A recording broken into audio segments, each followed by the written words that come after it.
Okay, everybody quiet. This isn't about you, Katie. Yes, it is. Oh, Did Jake's you back get Jake over here. here? Oh, jeez. Jake. Brandy. Got our 12? You good? And Okay. 1, Thanks, guys, 2, for coming. 1. You're welcome. Thank you. CommonSenseMedia.org is a international research group that does big studies on children and media and how the media affects their development. According to some of the information I looked over, children between the ages of 0 to 8 are spending about 8 hours a day on media devices. And this includes media at home like television or tablets and also school. So where do you go? 65% of these children have televisions in their bedroom, and 50% of American families have their televisions on all day long.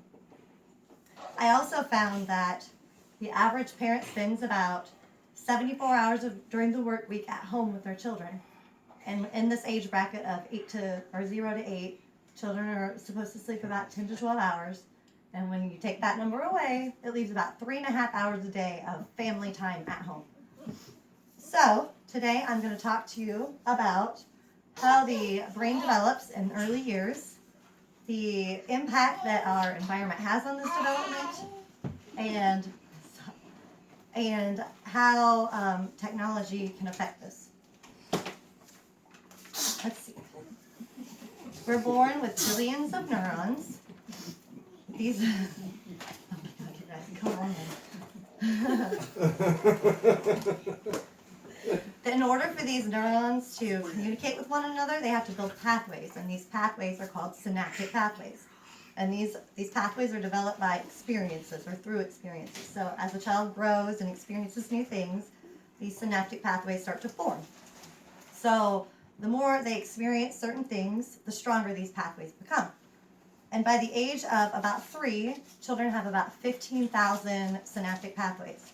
And at the same time, around 3, they start to prune out the pathways that they're not using regularly. And this gives the brain the ability to have room for more experiences, and also it makes their brain work more rapidly, so function more like an adult brain. In my research, I found a really awesome doctor named Dimitri Christakis, and he is a pediatric professor at the Seattle Children's Research Group. And Dr. Christakis wanted to see what the brain development would look like through like brain scans from a normal developing child to a child who was severely neglected. And what he found was the scan of a normal 6-year-old boy showed activity throughout the entire brain with strong synaptic pathways, and then the neglected child showed actual like blank spots in the brain, which is really sad, but there was like pathways that hadn't even formed or developed at all. So I mean, it was a pretty severe case of neglect, but it shows that children who aren't given those sensory, interaction with adults, their brains don't fully develop. There are 3 critical factors that a child needs in order to have that foundational building block for developing as an adult. And these factors are touch, movement, and connection with other people. So a child who lacks these tend to have trouble with like motor development, which is walking, talking, or feeding.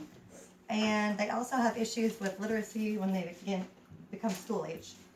And actually, children who lack these as infants often like fail to thrive and eventually die. So we do know now that understimulation can be like really detrimental for a child's growth and development. But what about like overstimulation? That was what I wanted to know. And Dr. Dimitri from the research group, him and his team believe that a child who was overstimulated with media devices or rapid imagery changes of television or tablets or anything like that would pre-wire their brain to expect the stimulation, which later on in life would cause issues with inattention. What they found was, they did a study in 2009, they found each hour of television that a child watched before the age of 3 increased their chances of inattention by like 10% by the age of 10. But they also found that children who had lots of cognitive stimulation from their parents, their chances of inattention or hyperactivity was decreased by 30%. So this shows that cognitive stimulation with their either attachment person, which is like singing, writing, any kind of hands-on, plays a big role. After that, they studied to see whether or not the content that the children were viewing would affect this. So, for example, like SpongeBob SquarePants versus like Mr. Rogers' Neighborhood or Daniel Tiger, they're way different. One's fast-paced, one's slow-paced, and they found that SpongeBob SquarePants are so similar with that rapid pace, raised a child's chance of having inattention issues by 60%, and that the slower paced programs didn't actually affect it at all. But they also found that violent content increased their chances of inattention and behavioral problems by 110%. She needed to clean that. And actually, I didn't know this until I was studying this, that the United States has classified violent content as a what's it called? Public health risk. So it's actually been proven to affect children so badly that they've made it that. And the reason being is because children under the age of 6 have an issue with understanding fantasy versus reality. So the effects, long-term and short-term, a lot of the short-term effects are raised heart rate or inability to fall asleep at night or stay asleep, panic and anxiety disorders, and the list just goes on and on. So it's not good. Another issue that we have with children today is their physical health. And I looked at the CDC.gov, and they showed that children who spent more than 2 hours a day watching television had a raised BMI all around, and they had more of a sedentary lifestyle. They also showed that in the past 30 years, childhood obesity is raised by 30%. The American Academy of Pediatrics recommends that children between the ages of 0 to 2 spend no time on media devices at all, and from 2 to 8 to 10, only about 2 hours a day. I also found in my studies a lot of good healthy effects of technology. One being the interactive ability that comes with technology. Children are excited by it, and it encourages them to learn.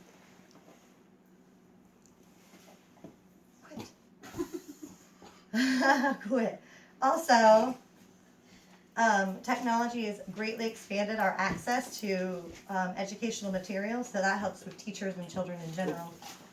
And it also has given, bringing technology into the school systems has given teachers the ability to have a more one-on-one teaching environment for children, and it allows them to have more time with each child individually, so more one-on-one time. So what do we take from all this? What do we learn from this?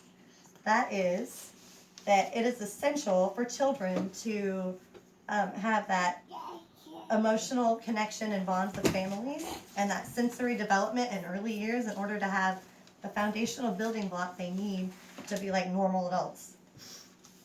We also know that children are overusing media by a large amount, and parents are spending a lot less time at home with their families than they did in the past. And we also have learned that the quality of the content and the amount of time they're viewing this content plays a huge factor in the outcome of an adult person. And we know that brains are moldable, like their cultural, inputs.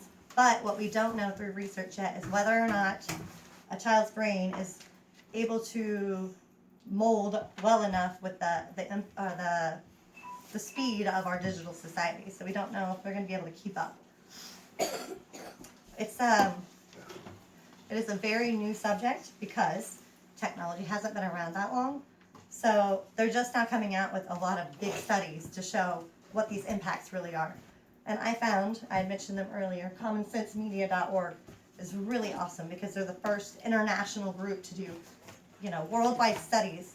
And in the next couple of months, they're coming out with their first full study on this, and they've been working on it for 25 years. So I'm hoping when they release it and publish it that it'll give parents and teachers and pediatric people a better understanding of its effects and create a better guideline for children, because it's our responsibility to take care of them. They're our future, so we need to give them the tools they need to be able to be successful in a digital world.